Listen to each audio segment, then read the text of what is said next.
りをたどってもつきません。森の小さなレストラン、肌当てのジャケットをまっさぐって忘れて人からたどり着く。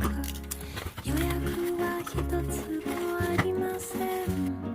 森の小さなレストラン、空席だらけのランチ時、小鳥がパタパタ笑ってる。